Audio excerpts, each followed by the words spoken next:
Hi, it's Richard Butler from Ebits.ie, showing you how you can help local businesses and make money at the same time. So today I want to talk about something different, an offline method that you can use for prospecting. And it's not anything that we've done so far, but it's something called the Yellow Pages and the local directories. And depending on what generation you're from, you may or may remember the Yellow Pages. I certainly remember when I was growing up that we used to use the Yellow Pages. So I want to let you know today that there are other ways to find local businesses. And obviously before the internet, which I remember very clearly.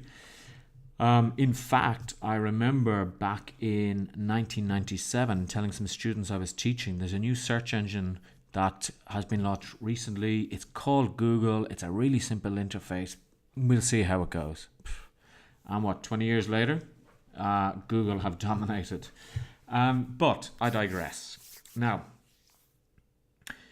the way that I'm going to teach you, these Yellow Pages may not be being used as much now as they were before. But I think they could provide some potential clients, even though it's a little bit more labor intensive. And I say labor intensive because it's not 3 clicks, it might be 4 turns of a page. So what I'm talking about, as you know from the title, is the Yellow Pages or the local directories. And the Yellow Pages was called the Yellow Pages because it actually had yellow pages in it. So they were quite original with the name. And many countries still have the Yellow Pages. And this was or is the place to find local businesses. So if my parents had wanted to find a plumber or an electrician, they would have gone to the Yellow Pages and they would flick through and they'd look at the index and they'd find plumbers, and then it would list all of the local plumbers. Now, some would take out big fancy ads, some would take out smaller ads. But I've seen that many companies still advertise here or in local directories. Now, when I talk about local directories, it could be just for the town that you live in. It could be a book. Or what it could actually be is it could be like a newspaper. Because I remember when I went to visit my sister in upstate New York, when we went out to some of the smaller areas where she lived, they gave out free newspapers that had maybe an article or 2 in them about the local community. And then all around the border of the paper, there were boxes with advertisements. So that would be another place that could be quite interesting to find these local businesses. So what you need to do is you need to grab yourself a copy of the local directory, of the Yellow Pages, of the local newspaper. And if there's enough businesses in it, focus on 2 or 3 sectors. So for example, just restaurants, or just restaurants and sports clubs, or just restaurants, sports clubs and bars. And just start to focus in on those. Now, maybe there won't even be enough to divide it up into 2 or 3 sections. But see how it goes. Then open up your prospecting spreadsheet and fill in the information as you've been doing. Now, next comes the email. So emailing companies, I think, is a very important part of the puzzle. And I recommend that you use a professional email address tied to your domain. So instead of having richardbutlerbusiness@gmail.com, you have richard@ebits.ie, which is my corporate business website. Now, I had a big discussion on Facebook about this because imagine I got an email from a very well-known internet businessman who was inviting people to spend a weekend with him in his house, and the price was only $16,000. And he said, if you're interested, email my assistant, and it was a Gmail address. And I had a big discussion in one of my groups about how unprofessional is this? And a lot of people thought, well, there's nothing wrong with it. And I thought, look, if you're trying to prospect a customer and ask them to spend $16,000 with you, no matter how good you are, I would at least expect that I'm personally emailing the person, and I'm emailing them at a domain.com, so at their actual domain.com, and not at a Gmail address. So this guy is well known, so perhaps he thinks he can get away with it. But for you and me, I think it's better to have a domain name like this.